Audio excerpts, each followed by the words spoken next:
다 함께 자리에서 일어나셔서 오늘 우리에게 준 하나님 말씀 갈라디아서 1장 11절에서 17절까지의 말씀을 저와 한 절씩 교독해서 읽겠습니다. 갈라디아서 1장 11절에서 17절의 말씀입니다.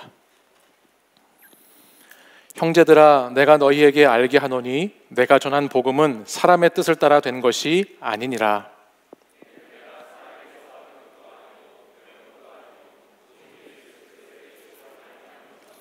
내가 이전에 유대교회에 있을 때에 행한 일을 너희가 들었거니와 하나님의 교회를 심히 박해하여 멸하고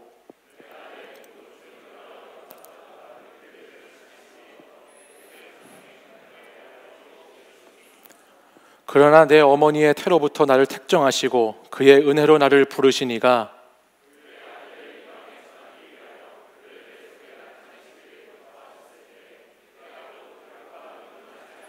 함께 읽습니다. 또 나보다 먼저 사도된 자들을 만나려고 예루살렘으로 가지 아니하고 아라비아로 갔다가 다시 다메섹으로 돌아갔노라. 아멘. 이 말씀은 살아계신 하나님의 말씀입니다. 아멘. 우리가 잘 알듯이 사도 바울은 다메섹 도상에서 예수 그리스도를 만남으로 인생이 180도 달라진 하나님의 사람입니다. 바울은 원래 예수 믿는 사람들을 잡기 위해서 다메섹이라고 하는 곳에 갔는데 바로 그곳에서 자신이 예수님께 잡힌 바 된 사람이 되어서 그리스도인이 되었고 사도가 되었습니다. 오늘 본문이 기록된 갈라디아서 말씀을 보다 보면 바울은 자신이 복음을 가지게 된 것, 복음을 전하게 된 것이 사람에게서가 아니고 자기의 어떤 힘에 의해서가 아니고 전적으로 주님의 은혜로부터 그리스도로부터 왔다라고 하는 것을 계속 강조하는데 그 믿음의 뿌리가 바로 다메섹에서의 그의 경험에 있기 때문입니다. 당시 다메섹에는 약 4만 명의 유대인과 30여 개 이상의 회당이 있었다고 알려지고 있습니다. 당시에 로마의 박해를 피해서 많은 기독교로 개종한 유대인들이 다메섹이라고 하는 곳으로 피신을 갖고 그곳에서 그들은 믿음을 지키고 또 복음을 전하는 것으로 말미암아 당시 다메섹으로 피난 온 많은 유대인들에게 복음을 전하는 큰 영향력을 끼치는 일들을 했다고 전해지고 있습니다. 그리고 그것을 알게 되었던 바울, 예수 믿는 사람을 잡아서 종교 재판에 넘겨주는 일을 했던 바울은 그것을 알고 예루살렘으로부터 213km나 떨어진 다메섹까지 와서 그 예수 믿는 사람을 잡는 일을 했던 사람이 바로 바울이라고 하는 사람이에요. 오늘 우리가 읽은 본문 갈라디아서 1장 13절을 보시면 이렇게 바울이 자신의 모습을 기록합니다. 내가 이전에 유대교회에 있을 때에 행한 일을 너희가 들었거니와 하나님의 교회를 심히 박해하여 멸하고 라고 말씀하죠. 그가 야수와 같은 열정으로 예수님을 영접하고 믿는 유대 그리스도인들을 얼마나 잡아 넣는 것에 힘을 썼는지, 교회를 얼마나 핍박했는지를 말해주고 있습니다. 자기 신념과 자기 열정에, 자기 정의에 꽉 사로잡힌 청년 바울이 얼마나 그의 인생을 잘못된 길을 선택함으로써 허비했는지가 오늘 본문 말씀을 보면 우리가 알게 된다고 하는 것입니다. 그러나 그런 바울에게 예수님이 찾아오셔서 그를 만나주심으로 바울은 진리와 생명의 길을 걸어가는 사람이 되었습니다. 태양보다 더 밝은 빛으로, 파도보다 더 큰 권능으로 도저히 바울이 굴복하지 않고는, 엎드리지 않고는 견딜 수 없는 큰 능력으로 주님이 나타나셔서 바로 다메섹에서 바울을 만나주신 사건이 있었다라고 하는 것입니다. 주님의 영광을 다메섹에서 그는 마주함으로써 며칠 동안 앞을 보지도 못하고 식음을 전폐해야 하는 큰 삶의 위기에 봉착하게 되었습니다. 그 다메섹에서 바울은 자신이 그동안에 가지고 있던 가치관, 세계관, 인생관, 신앙관이라고 하는 모든 것이 뿌리째 송두리째 뽑혀버리게 되었고, 삶이 그렇게 끝나는 것만 같았던 그 자리에서 예수님을 만남으로, 예수님을 영접하게 되고 예수님을 믿게 되므로 예수님과 함께 열어가는 새로운 삶을 시작하게 된 곳이 다메섹이라고 하는 곳에서의 일이라는 것입니다. 자아의 만족과 성취만을 위해서 질질 세상에 끌려가던 바울이 이제 예수 그리스도께 이끌림 받는 사람이 되어서 진리와 생명을 따라가는 삶의 목적과 의미가 완전히 달라지게 되었던 바로 그 장소, 그곳이 오늘 다메섹이라고 하는 장소입니다. 오늘 본문 16절 상반절을 보면 이와 같이 다메섹에서 하나님의 부르심을 받은 바울이 자신의 삶의 목적이 어디에 있었는지를 이렇게 고백하고 있습니다. 우리 16절 상반절 한번 같이 읽어볼까요? 시작. 그의 아들을 이방에 전하기 위하여, 그렇죠? 그의 아들을 이방에 전하기 위하여. 예수님을 만난 바울은 자신의 삶의 목적을 깨달았습니다. 하나님께서 자신을 택하고 부르신 뜻이 이방에 예수 그리스도를 전하기 위함이다라고 하는, 내가 이방의 빛으로 택함받은, 선택받은 그릇이라고 하는 삶의 의미를 새롭게 깨닫게 되었다라는 거예요. 그리고 나서 그는 바로 그 사명을 감당하기 위해서 오늘 본문에 이제 17절 이후에 나오는 아라비아라고 하는 곳으로 떠나는데요. 저는 이 말씀을 이렇게 지난 한 주간 갈라디아서 말씀을 묵상하면서 이 말씀을 보면서 궁금한 것이 하나 생겼습니다. 그게 뭐냐면, 어떻게 바울은 이렇게 빨리 예수님을 영접한 다음에 바로 주님의 뜻을 깨닫고 주님이 원하시는 삶을 살아갈 수 있게 되었을까라고 하는 것이 궁금해졌어요. 우리 청년 여러분들도 많이 궁금해 하겠지만, 도대체 어떻게 사는 것이 주님 뜻을 따라 살아가는 삶인가라고 하는 것을 우리 신앙인들은 많이 궁금해 하는데, 바울은 도대체 어떤 사람이었기 때문에 오늘 예수님을 만나자마자, 아니 얼마 지나지 않아서 이렇게 주님의 사명을, 주님의 뜻을 온전히 자신의 삶으로 이루어가는 삶을 살 수 있었을까라는 게 궁금해졌다는 거예요. 사도행전 말씀을 보면 바울이 예수님을 만난 지 얼마 되지 않았어요. 사도행전 9장을 보시면, 이제 나중에 가서 한번 보세요. 9장 말씀을 보면 바울에게 예수님이 찾아오셨죠.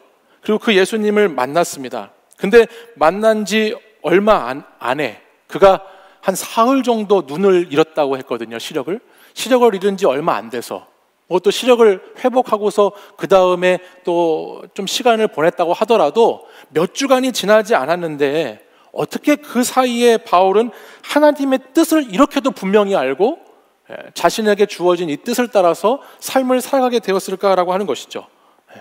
참 놀랍지 않습니까? 저만 놀란가요? 여러분 궁금하지 않아요? 바울이 어떻게 하나님의 뜻을 이렇게 빨리 알 수 있었을까? 하나님을 영접한 지, 주님을 영접한 지 얼마 되지 않았음에도 불구하고. 근데 오늘 본문 갈라디아서 말씀을 이렇게 묵상하면서 거기에 대한 답을 하나씩 풀어가게 되는데, 제가 오늘 그걸 여러분들에게 한번 소개해 드리려고 해요. 우리 14절 본문 말씀을 같이 먼저 한번 읽어볼까요? 오늘 본문 14절 말씀인데 함께 읽습니다. 시작. 내가 내 동족 중 여러 영갑자보다 유대교를 지나치게 믿어 내 조상의 전통에 대하여 더욱 열심히 있었으나. 아멘. 무슨 말이죠? 바울은 자신의 동족 유대인들 가운데에서도 남들보다, 오히려 나이가 많은 사람들보다도 더 빠르게, 더 많이 유대교의 신앙에 앞장서 있었던 사람이다라고 성경에서 말씀합니다. 그러니까는 유대교를 믿었던 바울이 제대로 유대교를 믿었던 사람이라고 하는 거예요. 예수님을 받아들이지 못해서 반쪽짜리 신앙에 불과했지만, 그 바울이 유대교를 믿었을 때 그는 그가 믿는 것에 대해서 얼마나 열심히 믿었는지, 그가 믿고 확신하는 것에 대해서 얼마나 힘써 거했는지를 본문을 통해서 알 수 있죠. 또한 그는 조상의 전통이라고 하는데, 이 전통은 유대교의 구전과 유대교에 내려오는 율법들을 모두 포함한 것을 전통이라고 하거든요. 그러니까는 유대교에 내려오는 구약의 말씀 또는 전통의 말씀들을 완전히 꿰뚫고 있었던 사람이 바울이었다라고 하는 것을 이 14절 말씀을 통해서 우리가 알게 되죠. 그러니까 바울은 뭐가 준비되어 있었던 거예요? 예수님을 만나기 전에, 예수님을 딱 마주하기 전에 뭐가 준비되어 있었나요? 자기가 믿었던 신앙에 엄청난 열심과 열정이 준비된 것과 함께 뭐가 준비되어 있죠? 말씀을 아는 지식에 준비가 되어 있었다는 것을 오늘 본문은 알려주고 있어요. 비록 그가 예수 그리스도라고 하는 진리의 빛까지 나아가기에 스스로가 부족하긴 했지만, 구약 성서라고 하는 유대인들의 말씀, 그들의 율법만큼은 바울이 그 누구보다 잘 알고 있었기 때문에, 아주 성실하게 그 말씀을 알고 있었기 때문에, 그 말씀과 함께 예수 그리스도의 빛이 만나게 됐을 때, 내가 알고 있던 말씀과 예수님을 만나게 되는 사건이 일어나게 됐을 때 거기서 엄청난 포텐이 터져버리게 되었다라고 하는 것을 본문은 알게 된다는 것입니다. 바울은 다메섹에서 바로 이와 같은 말씀의 포텐이 터지는 것으로 말미암아 인생이 완전히 달라지게 된 것이죠. 비록 그가 예수 그리스도의 길이라고 하는 것에 합류하는 지점은 조금 늦었을지 몰라도, 모태 신앙은 아니었을지 몰라도, 어렸을 때부터 신앙생활을 하지는 않았을지 몰라도, 그가 청년의 때에 예수 그리스도를 만나는 만남의 사건과 함께 깊이 있게 하나님의 말씀을 알고 있던 것을 통해서 그는 오늘 그의 인생에 엄청나게 빠른 속도로 하나님의 뜻을 깨닫고 하나님이 무엇을 원하시는지를 알고 살아가는 사람, 이 세상에서 가장 행복한 인생, 만드신 분의 목적을 따라 살아가는 인생, 하나님의 뜻을 따라 살아가는 인생을 살게 되었다라고 하는 것입니다.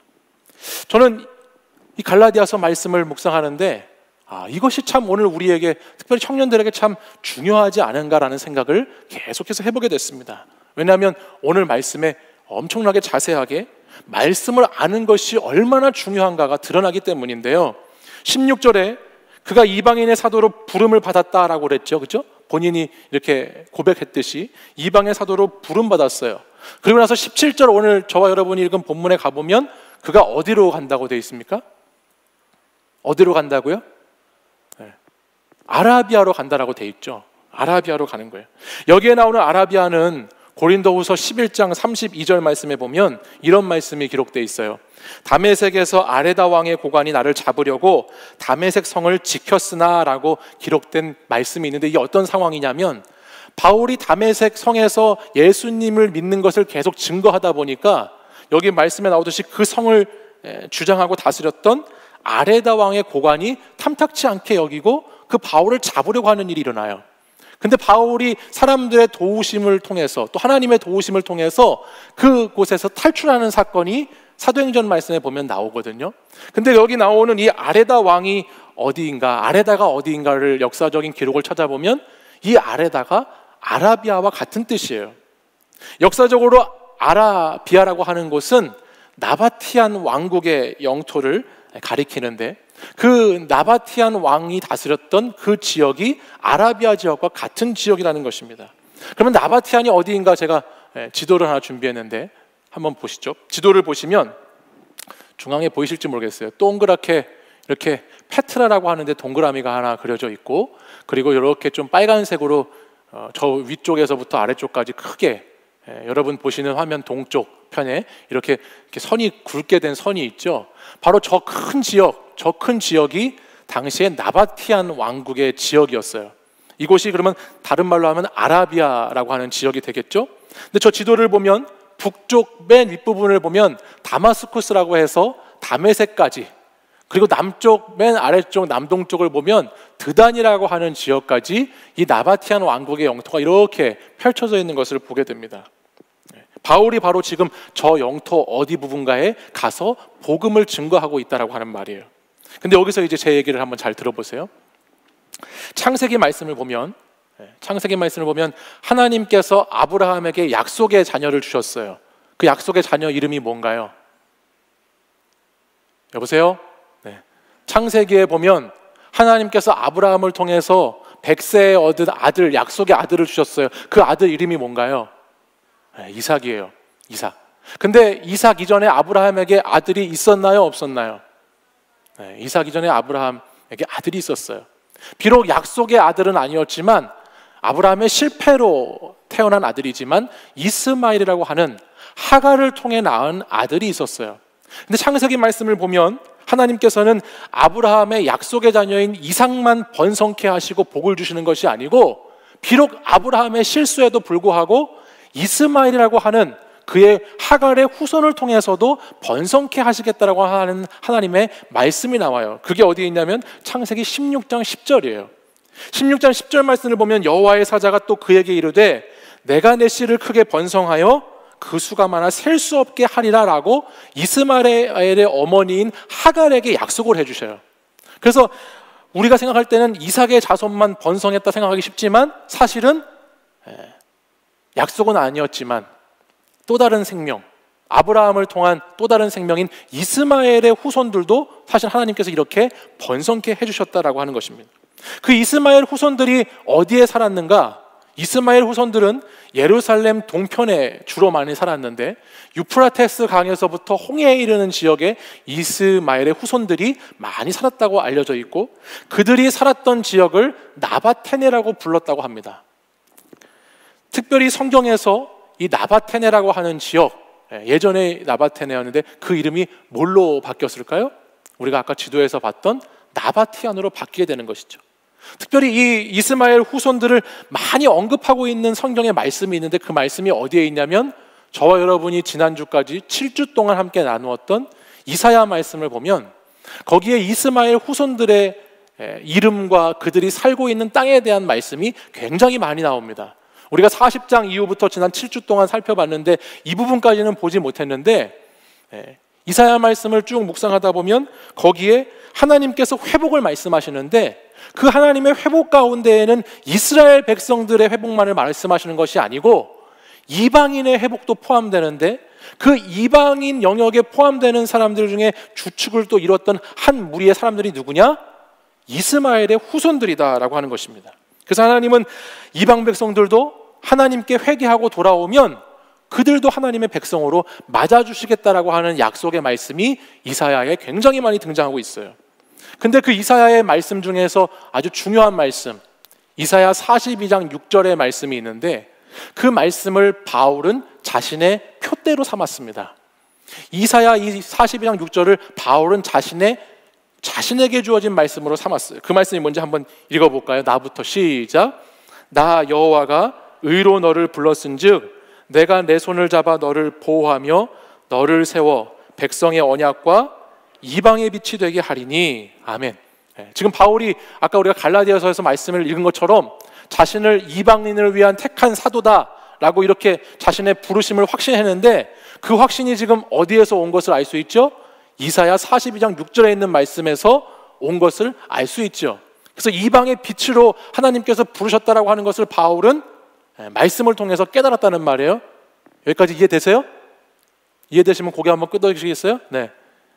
이해되시죠? 네. 그래서 이사야의 말씀을 통해서 바울이 자신의 소명을 깨달았어요. 그럼 여기 이사야 42장에서 말하고 있는 그 이방이 어딘가? 11절 말씀을 가서 한번 또 보겠습니다. 11절 말씀.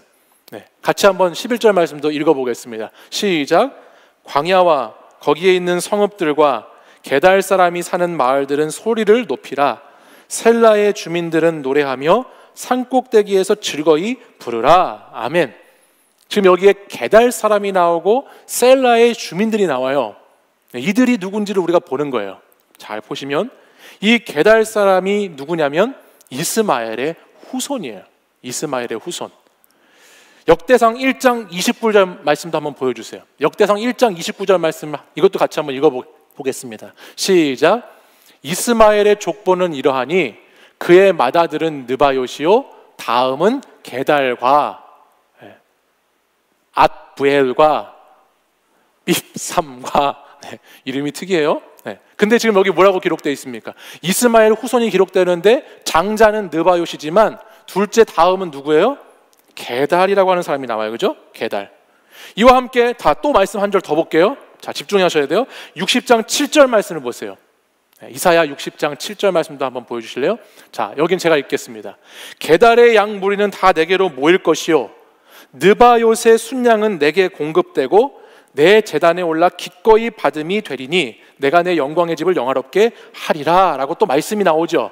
그러니까 이사야서 말씀에 지금 게달이라고 하는 사람의 이름, 민족의 이름, 느바요시라고 하는 사람과 민족의 이름이 계속 반복돼서 나오고 있어요.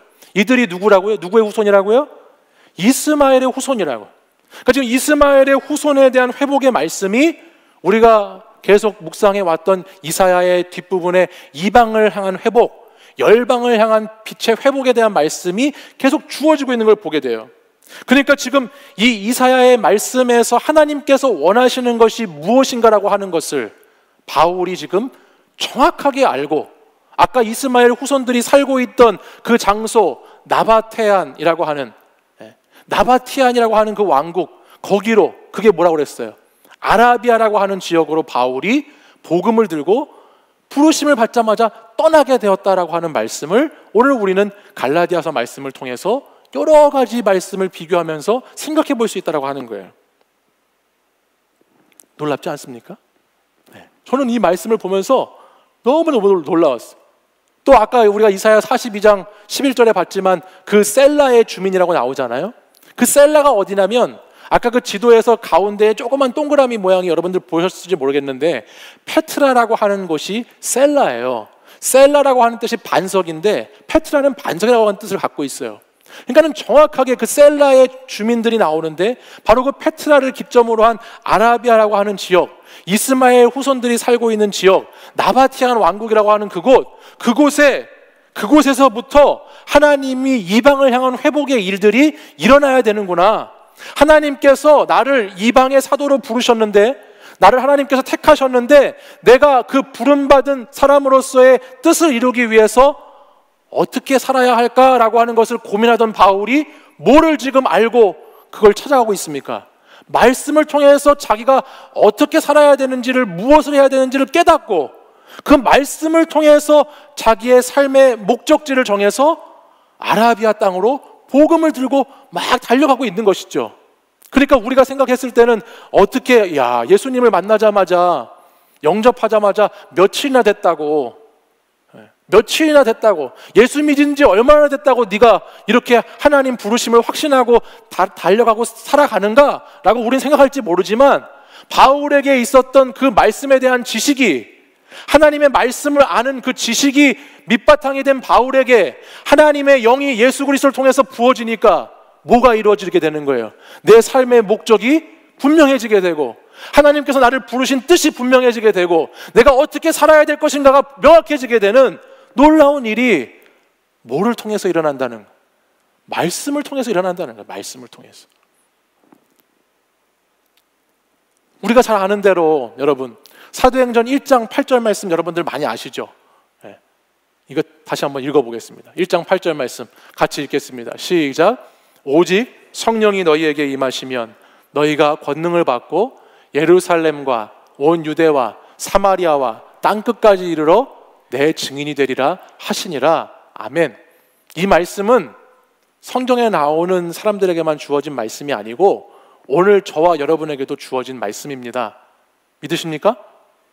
예수 믿는 사람들, 예수 그리스도인들에게는, 이 성령이 임한 사람들에게는 저와 같은 복음의 증거의 의무가, 복음 증거의 사명이 부여되어 있다는 것을 여러분 다시 한번 기억하실 수 있기를 바랍니다.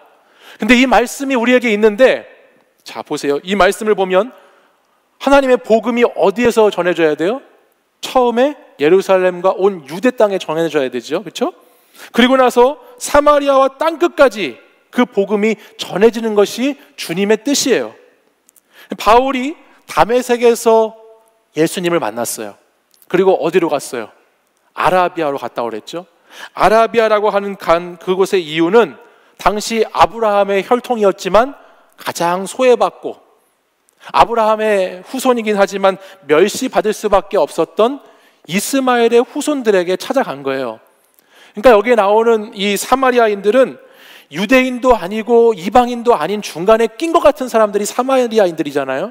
그러니까는 이 당시에 이 이스마엘 후손들이야말로 혈통인 것 같기도 하고 아닌 것 같기도 하고, 하나님의 약속의 백성인 것 같기도 하고 아닌 것 같기도 한 그런 사람들인데, 지금 그 사람들에게 정확하게 주님의 명령을 따라서 바울이 말씀과 복음을 들고 가게 되었다라고 하는 거예요. 그리고 그곳에서 주님의 뜻을 전했다고 하는 것이죠. 이것을 보면 말씀을 아는 것이 얼마나 중요한가.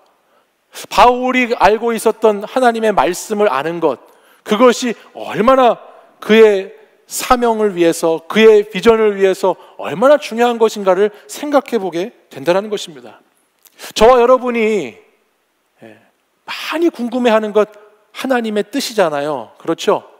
하나님의 뜻이 어디에 있는지 날마다 궁금하시죠? 저는 하나님께서 저한테 찾아오셔서, 창조야, 내가 너의 소원을 하나 들어줄 테니 네 소원을 하나 말해보아라라라라 하면 저는 하나님께 이렇게 말씀드릴 것 같아요. 주님의 뜻을 알게 해주십시오. 네. 저 또한 하나님의 뜻을 참 알고 싶고 하나님의 뜻을 참 찾고 싶고 궁금한데 그 뜻을 아는 게 너무너무 우리에게 중요하잖아요. 근데 오늘 그 뜻은 그냥 하늘에서 뚝 하고 떨어지는 게 아니라고 하는 거예요. 하나님이 여러분을 부르시고 여러분을 목적대로 사용하시고 이끌어 가시고 인도해 가시는데 그 하나님의 계획과 그 뜻은 그냥 번쩍하면서 순간적으로 생기는 것이 아니고 오늘 바울의 말씀을 이렇게 묵상해 보면 바울의 인생의 여정을 이렇게 돌아보면 그 하나님의 뜻이 어디에서부터 시작됩니까? 말씀에서부터 시작되는 것을 보게 됩니다.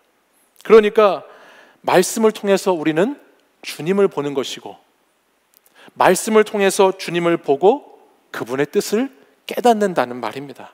비록 지금은 다 깨닫지 못하는 것 같아도 비록 지금은 내가 다 알지 못한다 할지라도 아마 바울도 그랬을걸요.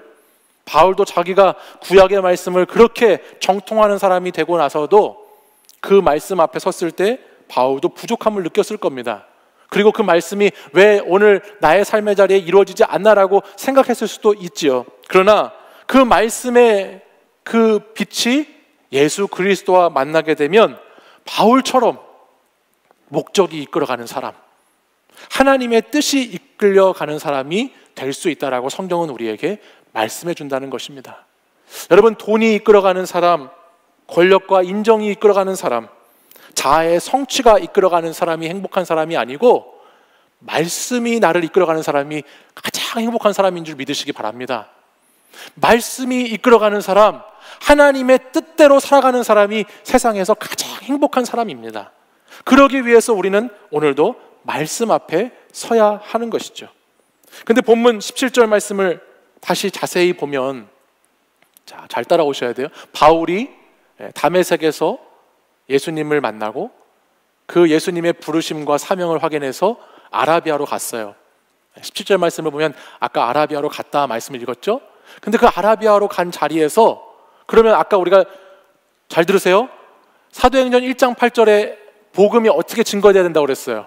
온 유대와 어디예요? 사마리아와 어디예요? 땅끝이에요. 그러면 자, 기억해 보세요. 바울의 복음의 여정의 루트가 어떻게 돼야 돼요? 다메섹에서 하나님 말씀을 받아서 아라비아로 갔어요. 아라비아가 아까 사마리아와 같은 이스마엘의 후손들이 사는 곳이라고 그랬죠? 그럼 그 다음에 바울이 어디로 가야 되죠? 네? 요한이래. 여러분이 말을 안 하니까 소리가 나오려고 그러네. 사도행전 1장 8절에 보면 어디로 마지막에 가야 돼? 네, 땅끝으로 가야 되잖아요. 근데 오늘 갈라디아서 1장 17절 말씀을 보면 바울이 땅끝으로 가지 않아요. 갈라디아서 1장 17절 말씀을 보시면 바울이 어디로 가는가? 다메섹에서 아라비아로 갔다가 다시 어디로 갑니까?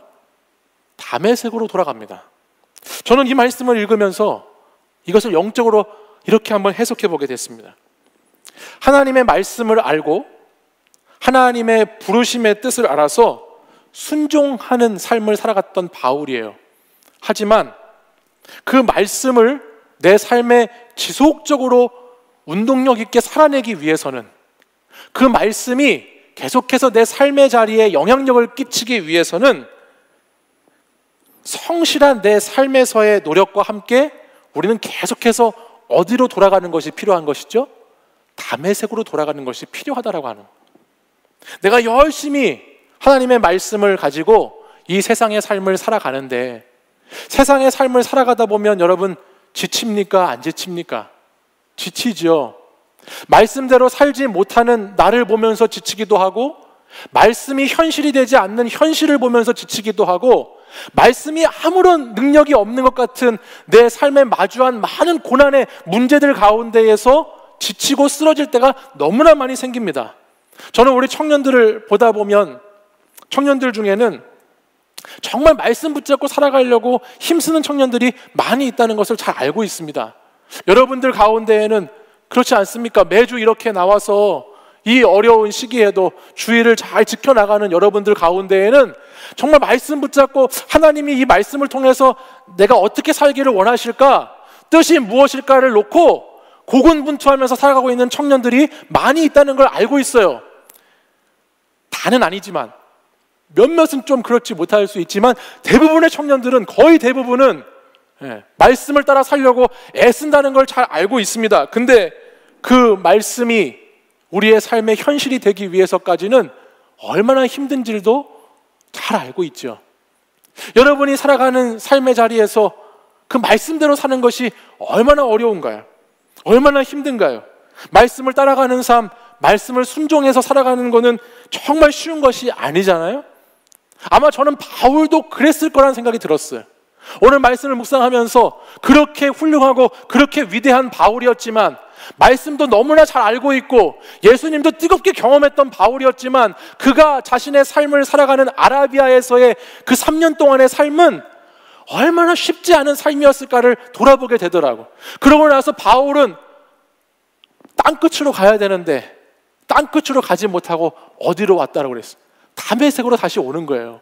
다메섹은 어떤 곳입니까? 오늘 말씀을 시작하면서 제가 처음에 여러분에게 다메섹을 소개했잖아요.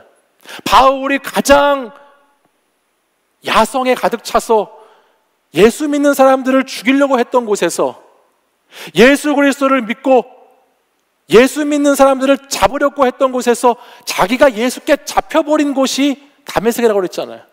다메섹에서는 내 힘과 내 능력으로 살아가려고 했던 그 자아 중심성의 삶이 아니고 주님께 붙잡혀 이끌림 받는 삶으로 완전히 달라지게 된 곳이 다메섹이라고 그랬잖아요. 그 다메섹으로 바울이 다시 돌아가고 있다는 거예요.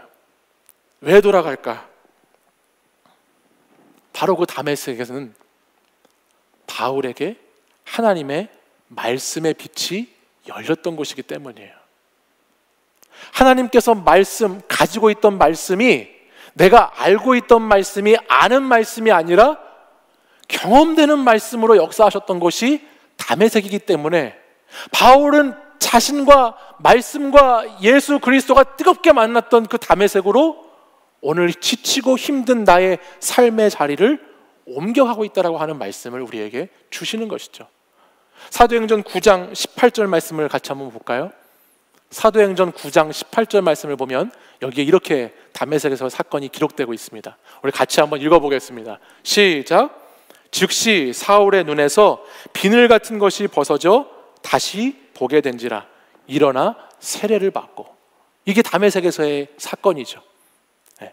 아나니아에게 세례를 받고 바울의 눈에서 며칠 동안 앞을 못 보고 식음을 전폐하던, 내 삶의 모든 것이 송두리째 뿌리 뽑혔던 그 자리에서 비늘이 벗겨지는 것 같이 벗겨지면서 다시 보게 됐습니다.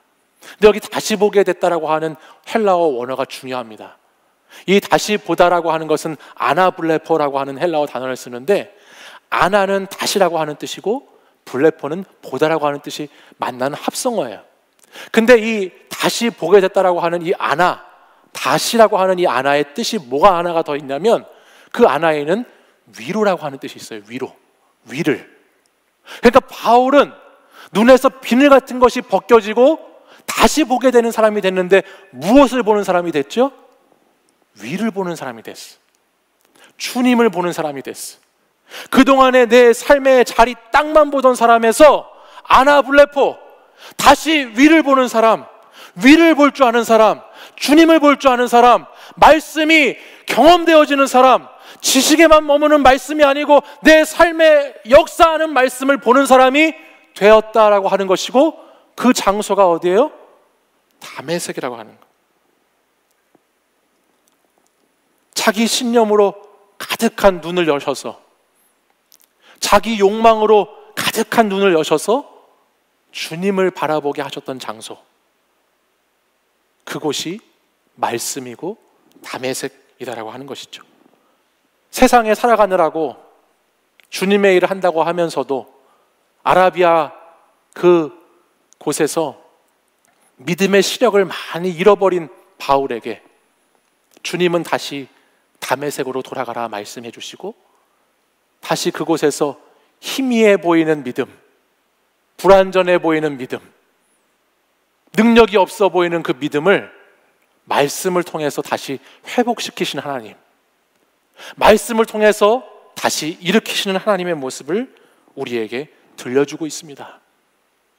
그래서 바울은 다메섹에서 아라비아로, 아라비아에서 다메섹으로 간 후에, 오늘 제가 여러분과 읽진 않았지만 갈라디아서 1장 18절 말씀을 보면 예루살렘에도 갑니다.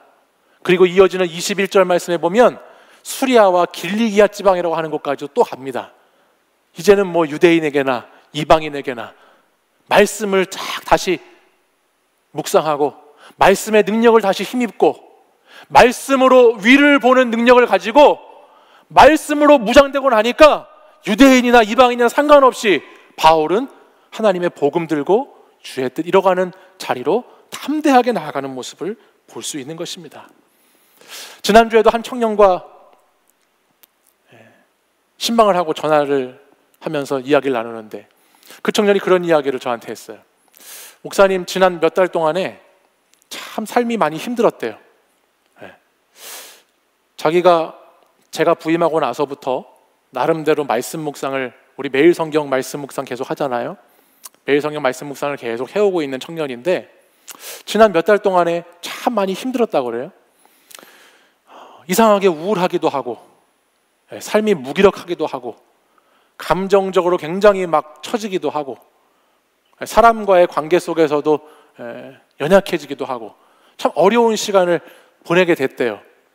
근데 이제 몇 달을 그렇게 보내는데 자기도 이제 원인을 찾고 싶을 거 아니겠어요? 원인을 찾고 싶어서 내가 왜 이러고 살고 있나?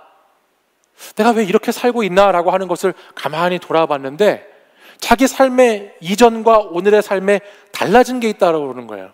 그게 뭐냐 봤더니 말씀을 묵상하는 삶을 살지 못하고 있었다라는 거예요. 그 전에는 그래도 말씀을 매일매일, 때로는 뭐 며칠에 한 번씩이라도 꾸준히 말씀을 묵상해 오면서 살아왔는데 그때는 몰랐는데 내가 말씀 묵상을 쉬고서 몇 개월을 이렇게 지나다 보니까 어디서부터 잘못됐는지를 내가 이렇게 곰곰이 생각해 보니 내 삶의 문제는 다른 것에 문제가 있는 것이 아니고 내 감정에 문제가 있다거나 다른 사람과의 관계에 문제가 있다거나 내가 하고 있는 일이 문제가 있다거나 내가 살고 있는 집구석이 문제가 있다거나 내가 다니는 교회가 문제가 있다거나 이런 다른 데에 문제가 있는 것이 아니고 문제가 어디에 있는 걸 발견했냐? 내가 말씀을 떠나고 있었다는 것이 문제였다는 것을 찾게 됐다라고 그렇게 이야기하더라고요. 제가 그 얘기를 들으면서 한편으로 참 감사했어요. 그래도 이렇게 계속 말씀 묵상하라고 계속 매일 성경 좀 보면서 좀 매일 성경 좀 보라고 매일 말씀 좀 보라고 계속 그래도 말을 하니까 이야기를 하니까 또 누군가는 이렇게 거기에서 깨닫고 돌아오는구나라고 하는 것을 제가 생각하면서 다시 또 좀 힘을 얻게 되는데 여러분 오늘 우리에게 돌아가야 할 다메섹이 어디입니까? 오늘 우리가 아라비아에서 열심히 살 때 힘을 다해 살 때 치열하게 살 때 최선을 다해 살 때 지치고 힘들어지면 우리가 돌아가야 될 다메섹이 어디 있습니까? 그것이 말씀에 있죠. 우리에게 다메섹은 그냥 그런 장소와 공간이 아니고 어떤 의미로 보면 말씀이라고 하는 거예요. 말씀. 우리는 이 다메섹으로 다시 돌아가서 거기에서 내 뜻과 내 힘과 내 능력을 내 생각을 다 내려놓고 주님의 음성을 다시 듣는 시간이 필요하다라고 하는 것이에요. 아라비아 같은 세상에서 일터에서 가정에서 삶의 자리에서 열심히 살아가지만 믿음이 희미해지고 내 신앙이 자꾸 뿌옇게 보이고 뭔가 이렇게 하나님의 뜻을 알기 어려울 때 우리는 다시 말씀 앞으로 다메섹으로 돌아가는 자들이 되어야 한다라고 하는 것입니다. 사랑하는 여러분, 오늘 본문에 제가 설교의 제목을 다메섹, 아라비아 다메섹이라고 했습니다. 말씀, 삶, 말씀이라고 하는 것입니다. 우리의 말씀과 삶은 이렇게 계속해서 하나가 돼서 연결되어 돌아가게 되어 있습니다. 다메섹과 아라비아와 다메섹의 삶을 사는 것은 말씀과 삶과 계속해서 이어지는 신앙의 뿌리를 깊이 내리는 삶을 의미합니다. 여러분, 말씀 앞으로 다시 나아가시는 저와 여러분이 되었으면 좋겠습니다. 열심을 다해서 사명을 다해서 주님의 뜻을 찾는 여러분, 그 하나님의 뜻이 말씀에 있다는 것을 다시 한번 기억하시고, 여러분의 삶이 다메섹에서 아라비아로, 아라비아에서 다메섹으로, 또 예루살렘으로, 수리아와 길리기아로, 온 열방과 땅끝까지 그렇게 주의 복음 들고 나갈 수 있는 저와 여러분이 되시기를 간절히 소망합니다. 우리 시간 자리에서 일어나셔서 우리 찬양하고 함께 기도하도록 하겠습니다.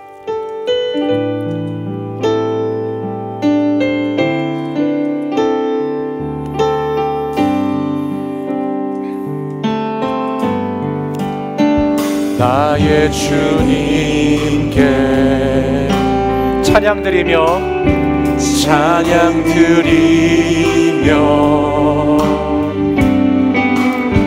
그 크신 사랑 주님께 감사해. 어둠 속에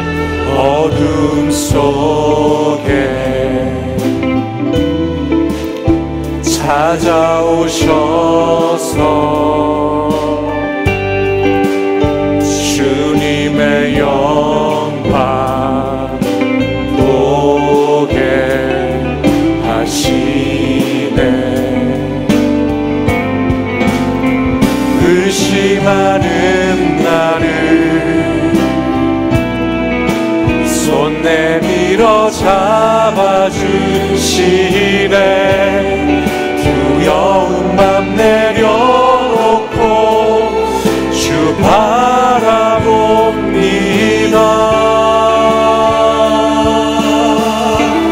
주님을 보게 하소서.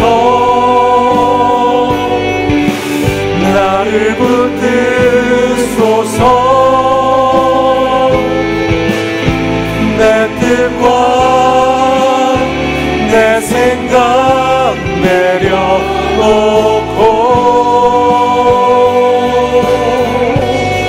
주님 앞에 나 엎드려 주의 음성 기다리니 나를 부르실 때 믿음으로 걸어가리. 다시 한번 처음부터 고백하겠습니다.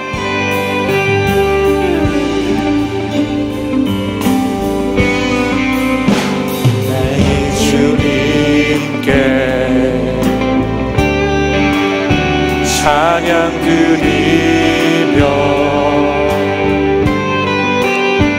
그 크신 사랑 주님께 감사해.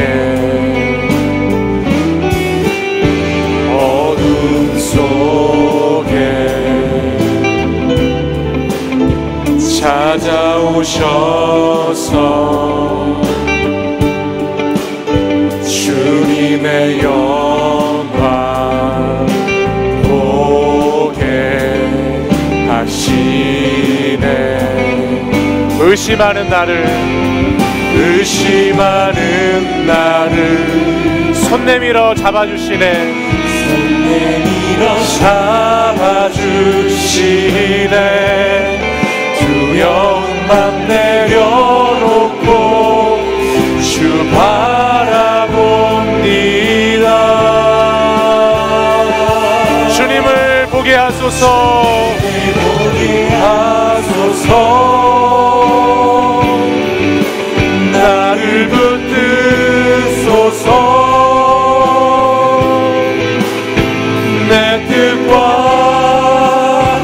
내 생각 내려놓고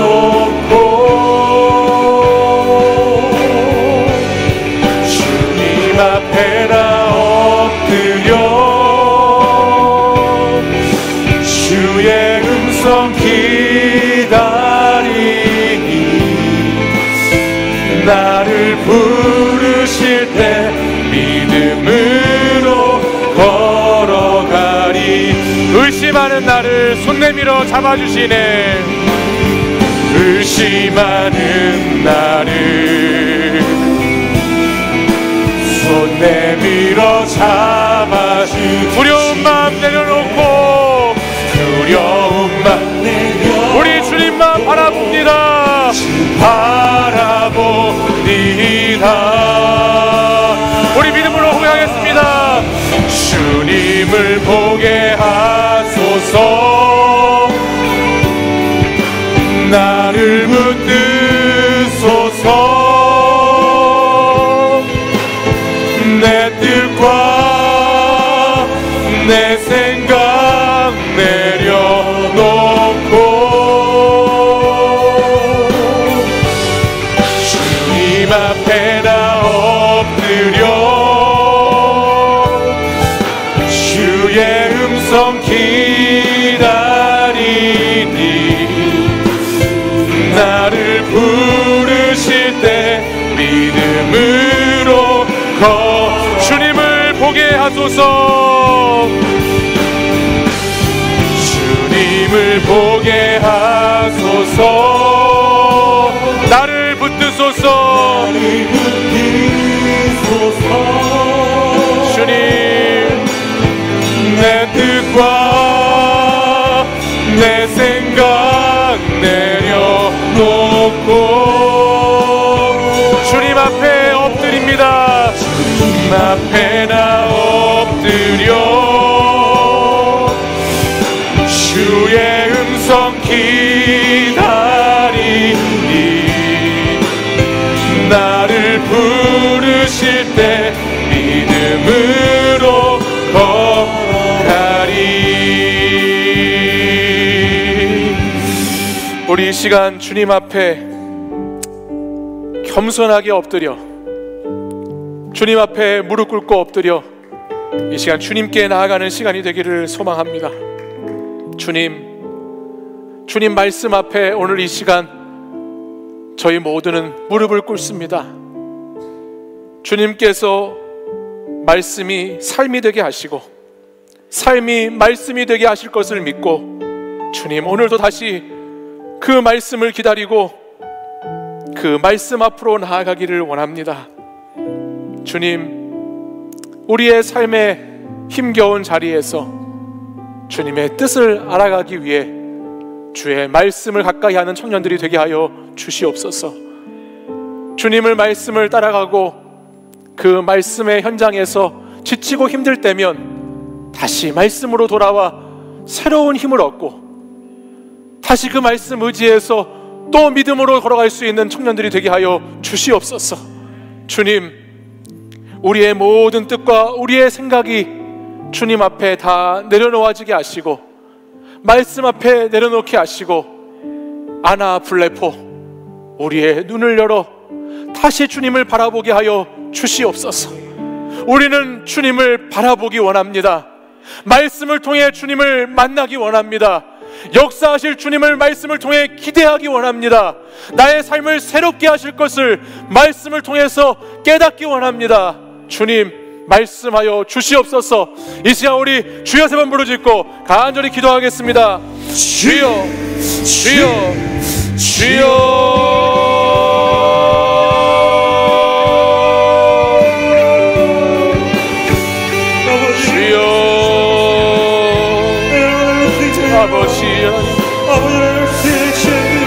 아버지 하나님 우리에게 허락하신 하나님의 말씀을 아버지 하나님 우리가 붙잡고 나아가기를 원합니다. 주님 말씀 앞에 다시 겸손히 서게 하여 주옵소서. 나의 삶의 시야가 펴질 때마다 믿음이 흔들릴 때마다 내 앞길이 보이지 않을 때마다 말씀을 붙잡는 청년들이 되게 하여 주셨습니다. 아버지 하나님 그 말씀의 빛을 비춰주시고 예수 그리스도와 나의 삶의 주인이 되어주셨습니다. 다시 그 말씀 의지하여 나가는 믿음의 청년들 되게 하여 주옵소서. 주님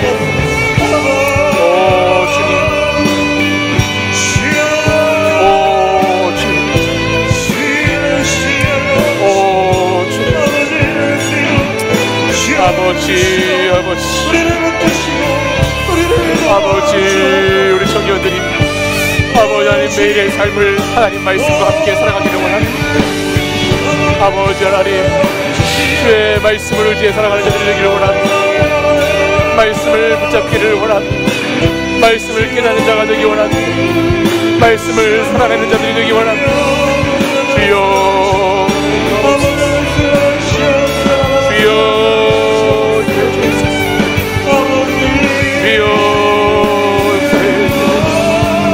오 주님, 주여, 주여,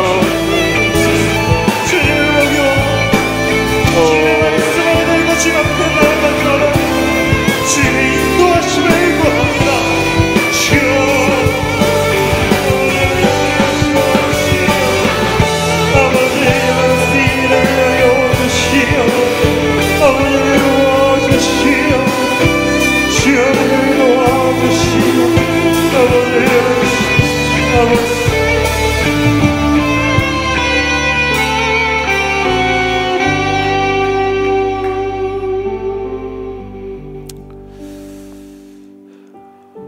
사랑의 주님, 오늘도 주님이 허락하신 이 예배 자리를 사모함으로 나와 주님의 말씀을 듣게 하신 은혜에 감사를 드립니다. 주님,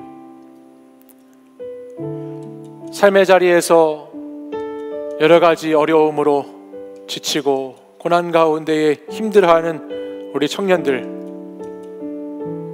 삶이 너무 무거워 믿음의 시야가 흐려지고 내 앞길이 뿌옇게만 보이고 하나님의 뜻을 알기 어려워 고통 가운데 있을 때 주님, 말씀 앞으로 나아가게 하여 주시옵소서. 말씀을 통해서 위를 보게 하시고 말씀을 통해서 다시 보게 하시고 믿음의 시력을 회복시켜 주시옵소서. 그리하여 하나님 말씀 가지고 우리의 삶의 아라비아로 나아가서 다시 또 하나님 열심히 말씀을 실천하며 살아가는 하나님의 백성들이 되기를 소망합니다. 지치고 힘들 때면 다시 담메색으로 돌아와 예수님과의 처음 사랑을 기억하게 하시고 그곳에서 말씀의 빛을 비춰주셨던 주님을 다시 경험하는 사랑하는 청년들, 성도들 되게 하여 주시옵소서. 주님, 이 어두운 시대는 주의 말씀의 빛이 필요합니다. 주님, 말씀과 삶 속에서 헤매이는 인생이 아니라 주의 뜻 깨달아 분별하고 힘있고 능력있게 살아가는 복되고 거룩한 우리 청년들 되도록 역사하여 주시옵소서. 이제는 우리 주 예수 그리스도의 은혜와 하나님 아버지의 사랑과 성령의 교통하심이 오늘도 말씀을 통해서 주님을 다시 보기 원하고 말씀을 통해서 주님의 부르심을 다시 기억하고 주님의 사명을 깨달아 하나님 보내시는 곳에 가서 복음 증거자로 참된 그리스도인으로 살고자 결단하며 기도하는 이 시간 예배드린 모든 사랑하는 청년들과 성도들 위해 이제부터 영원까지 항상 함께 하시기를 간절히 축원하옵나이다. 아멘.